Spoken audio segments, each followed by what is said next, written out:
ஆமா, இந்த பாதை கொஞ்சம் கஷ்டமா தான் இருக்கும்.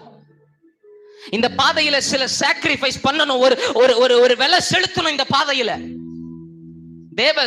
தேவ பாதை சாதாரணமான பாதையில there is a price to pay. என்ன பிரைஸ்? வானத்தின் நட்சத்திரத்தை போல பெருகணும்னா தகப்பன் வீட்டை விட்டு வர்றது ஒரு பிரைஸ் பிரதர். கடற்கரை மணலை போல பெருகணும்னா உன் இனத்தையும் உன் தேசத்தை விட்டு வர்றது ஒரு பிரைஸ் பே பண்ணணும். ஆமென். ஆண்டவர் உன்னை பயன்படுத்துமா, அதுக்கு நீ ஒரு பிரைஸ் பே பண்ணணும் பிரதர். என்ன பிரைஸ்? உன் குடும்பம் முழுக்க ஃபுல்லா எல்லாரும் உட்கார்ந்து என்ஜாய் பண்ணிட்டு இருப்பாங்க, எல்லாம் வெட்டி கதை பேசிட்டு இருப்பாங்க. ஆனா நீ மட்டும் அந்தரங்கத்துல செப்பி, அதுதான் நீ பிரைஸ், அதுதான் நீ கொடுக்கிற. எல்லாருமே ஜாலியா இருப்பாங்க, ஆனா நீ மட்டும் தனிமையில தகப்பனுடைய. that's the price. ஆமென். இந்த பாதையில இந்த திட்டத்துக்கு ஒரு கரையும் செலுத்தணும்.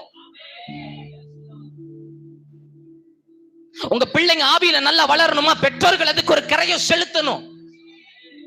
உங்க பிள்ளைங்க உங்களை பார்த்துட்டு இருக்குது. உலகத்தையே அசைத்த ஒரு பிள்ளி கிரகம். ஆனா இந்த பிள்ளி கிரகம்னுடைய மகன் நைட்டு 11-12 மணிக்கு கிளப்ல தண்ணி அடிச்சுட்டு வருவாராமா. நைட்டு 11-12 மணிக்கு உலகத்தையே அசைத்த பிள்ளி கிரகம் நைட்டு 11-12 மணிக்கு இவரு போய் பில்லி கிரகம் யாராச்சும் இருக்காங்களா அப்படின்னு பார்த்து போய் பிள்ளைய கிளப்ல இருந்து என்ன பண்ணுவாராமா, கூட்டிட்டு வருவார்.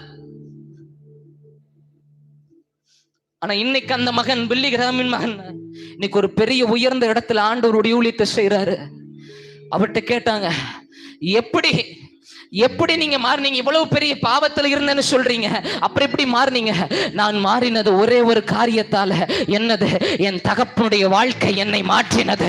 என் தகப்பனுடைய வாழ்க்கை என்னை மாற்றினது. நான் அவ்வளவு பாவம் பண்ண பிறகும் என் தகப்பன் எனக்காக அதிகாலையில எழுந்து ஜெபிப்பாரு. அந்த ஜெபம் என்னை மாற்றினது. பெற்றோர்களுக்கு ஒன்னு சொல்லுகிறேன், your children are watching you. உங்க பிள்ளைங்க உங்களை பார்த்து கொண்டிருக்கிறாங்க. Is there a prayer life in your life? உங்க வாழ்க்கையில ஜெபிக்கிற அனுபவம் இருக்கா? உங்க பிள்ளைங்க நீங்க ஜெபிக்கிறத பாக்குறாங்களா, இல்ல என்னத்தை பாக்குறாங்க?